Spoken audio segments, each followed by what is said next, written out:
তাইফের কথা ভেবে কাঁদে শুধু নয়ন, এমন দরদি পেতে কাঁদে মন অনুক্ষণ।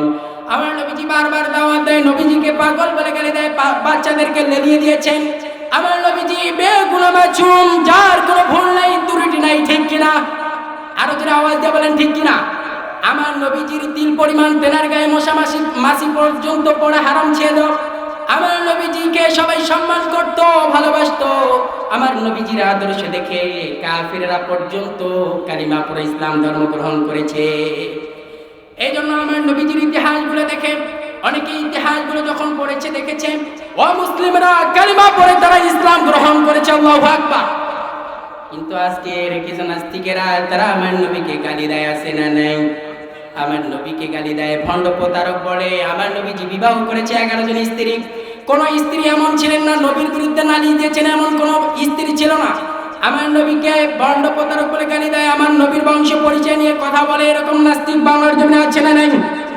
আরো জোরে আওয়াজ দিয়ে বলেন আছে না নাই? ভারতের মুম্বাই শহরে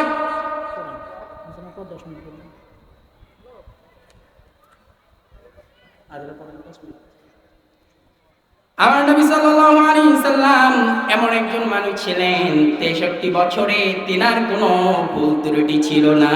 বাবা, আজ যার ইতিহাস দেখে আজও অনেক কাফেররা পর্যন্ত কালিমা পড়ে ইসলাম ধর্ম গ্রহণ করেছে, ঠিক কিনা?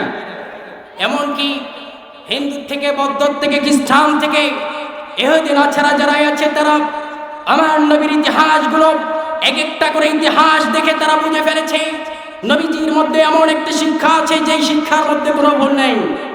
তারা দেখেছে নবীর আদর্শবান হয়ে আজকের অনেক হিন্দু, বৌদ্ধ, খ্রিস্টান এবং কাফিরেরা পর্যন্ত কালিমা পড়ে ইসলাম ধর্ম গ্রহণ করেছে, ঠিক না বেঠিক? তাই আমি বলতে চাই, তৃপ্ত কণ্ঠে জানাতে চাই, মুম্বাইয়ের সেই শহরে আমার নবীকে যখন গুরুত্ব করা হলো, মুম্বাইয়ের আনাচে কানাচে মুসলমান তৌহিদি জনতা নিজের রক্তের বিনিময়ে হলেও তারা নবীর জন্য প্রতিবাদী কণ্ঠে তারা দাঁড়িয়ে গিয়েছে। আমরাও চাই নবীর জন্য যদি রক্ত দিতে হয়, জীবন যদি দিতে হয়, মুসলমান কারা কারা দিচ্ছেন তো হাত তুলে। নারায়ে তাকবীর, নারায়ে তাকবীর। তাই আমি বলতে চাই, নবীজি আমাদের আদর্শ, কথা বলেন ঠিক না বেঠিক? নবীজি আমরা হলাম সেই নবীর উম্মত যেই নবীজি অকাতরে তিনি সাহাবে আবু তালেবের গুহায় 3.5 বছর জেল খেটেছিলেন। আমরা সেই নবীর উম্মত যিনি রক্তে রঞ্জিত করেছেন তেনার রাস্তা এবং রাজপথগুলো। আমরা সেই নবীর উম্মত যেনাকে কাফেররা পর্যন্ত অন্যায় অত্যাচারে নির্যাতন জুলুম করেছিলেন, ঠিক না বেঠিক? আজকের মুসলমানেরাও শুনে নেন, নবীর সৈনিকেরা শোনেন, যারা নবীর জন্য রক্ত দিতে চান, জীবন দিতে চান, একটা কথাই জেনে রাখেন, আমরাও নবীর সৈনিক, আমরাও মাথায় সাদা কাফনের কাফন বেঁধে ফেলেছি। নবীকে যদি আরেকটা বার যদি গালিগালাজ করা হয়, নবীর গায়ে যদি ফুলের টোপা পর্যন্ত পড়ে, বাংলার তৌহিদ জনতা যাতে যা আছে তাই এবারে ময়দান পাবে।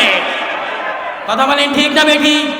তাই আমি বলতে চাই, আমরা দেখেছি আজ থেকে নিয়ে 15 বছর যাবত যেই শিক্ষানীতি এবং যে রাজনৈতিক দলেরা যারা ছিল তারা মুসলমানদের উপর অন্যায় অত্যাচারী নির্যাতন জুলুম চালিয়েছে, ঠিক না বেঠিক?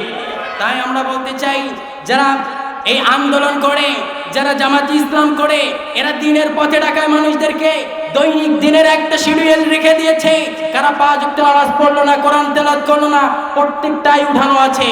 তাই আমি বলতে চাই, যেই নেতা এবং কর্মীদেরকে অন্যায়ভাবে তাদেরকে জেলখানায় কারারুদ্ধ করানো হয়েছে, ফাঁসির মঞ্চে ঝুলানো হয়েছিল, এমনকি তাদেরকে বিষ মিশিয়ে সুই দিয়ে তাদেরকে জীবন যাপন করে দুনিয়ার থেকে বিদায় নিয়ে চলে গেছে।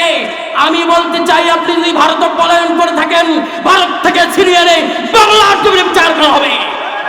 তাই আমি বলতে চাই যে 2024 সালে 2009 সালে পিলখানায় যেই গণহত্যা চালিয়েছিল আল্লামা দেলোয়ার হোসেন সাঈদ রহমাতুল্লাহি আলাইহি, তেনার ট্রাইব্যুনালের সময় অনেক মানুষের রক্ত দিয়েছে, জীবন দিয়েছে। 2024 সালে ছাত্র জনতা তারা নিজেরাই রক্তের বিনিময় হলেও আবার এই দেশকে স্বাধীন করেছে। আমরা বলতে চাই, যারা এই বাংলার জমিনে রক্ত ঝরালো, যারা আমার নিরাপরাধ মানুষদেরকে জেলখানায় বন্দী করেছে, যারা নেতা এবং কর্মীদের উপর অন্যায় অত্যাচার নির্যাতন জুলুম চালিয়েছে, এরা কারা? তাদের বিচার বাংলার জমিনে প্রত্যেকটা মুসলমান করবে। কথা বলেন ঠিক না বেঠিক? তাই আমি তাওহীদি জনতা বলতে চাই, আমরা মুসলমানের সৈনিক, ইসলামের সৈনিক, কোরআনের সৈনিক। তাই আমাদের জামাত ইসলাম থেকে হোক, যেই দিন ইসলামের জন্য, কোরআনকে বাস্তবায়ন করার জন্য যেদিন আমাদেরকে ডাক দেওয়া হবে, সেদিন এক একটা মুসলমান তাওহীদি জনতা মাথায় সারা কাপড়ের কাপড় বেঁধে সবাই সকলেই মায়ের কাছে দোয়া নিয়ে, স্ত্রীর কাছে দোয়া নিয়ে, সন্তানের কাছে দোয়া নিয়ে সবাই রাজপথে নামতে বাধ্য থাকবো। কোনো স্বৈরাচার জালেম বাংলার জন্য থাকতে পারবে না। কথা বলেন ঠিক না বেঠিক? তাই আমি বলতে চাই, আমরা যদি মরে যাই হয়ে যাব শহীদ, ঠিক না বেঠিক? যদি বেঁচে থাকি গাজী হয়ে বাঁচতে চাই, আমি একটা কথাই বলতে চাই, বিড়ালের মতো ম্যাও ম্যাও করে 500 বছর বেঁচে থাকার কোনো লাভ নাই। শিকারের মতো একদম বাঁচতে চাই। কোনদিন কোন মুসলমান কাফের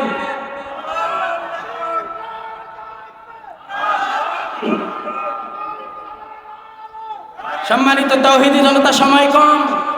সম্মানিত তাওহীদি জনতা, আপনারা শুনে রাখেন, আমি মনে করি এই জলঢাকার মানুষ ইসলাম প্রেমিক, ঠিক না বেঠিক? এই জলঢাকার মানুষ কোরআন প্রেমিক, ঠিক না বেঠিক? আজ আমি সেই কথাটাই বলতে চাই, যারা এই 15 বছর যাবত ক্ষমতার চেয়ারে বসেছিল, আমি মনে করি মিথ্যা সব কিছু হামলা মামলা অনেক কিছু পরিকল্পনা করেছিল, ইসলামকে দেশ থেকে উড়াতে চেয়েছিল, তাদের আইন বাস্তবায়ন করতে দেওয়া যেমনভাবে হয় নাই। আমরা বলতে চাই, আগামীর দিনে এই সংগঠনকে আবার শক্তিশালী মজবুত করে এমন একটা দলকে নিয়ে যেতে চাই, যাদের কাছে কোরআনের আইন দিয়ে তারা জীবন যাপন করবে, কোরআন দিয়ে রাষ্ট্র পরিচালনা করবে, ঠিক না বেঠিক? যেই দিন থেকে সংসদ ভবনে কোরআন দিয়ে আইন পরিচালিত হবে, সেই দিন থেকে চোরেরা আর চুরি করার সুযোগ পাবে না, ঠিক না বেঠিক? যেদিন থেকে কোরআনের আইন বাস্তবায়ন হবে কোরআন দিয়ে, যেদিন থেকে সংসদ ভবন চলবে, সেদিন থেকে সোনার ছেলেরা টেন্টার বাদ ছেড়ে দিয়ে দেবে। সোনার ছেলেরা সব কিছু ছেড়ে, মদ গাঁজা যা আছে সব কিছু ছেড়ে দিয়ে ইসলামের পথে আসবে। আমাদের আল্লাহ তাআলা সকলকে তৌফিক দান করুক, সকল বলুন আমিন।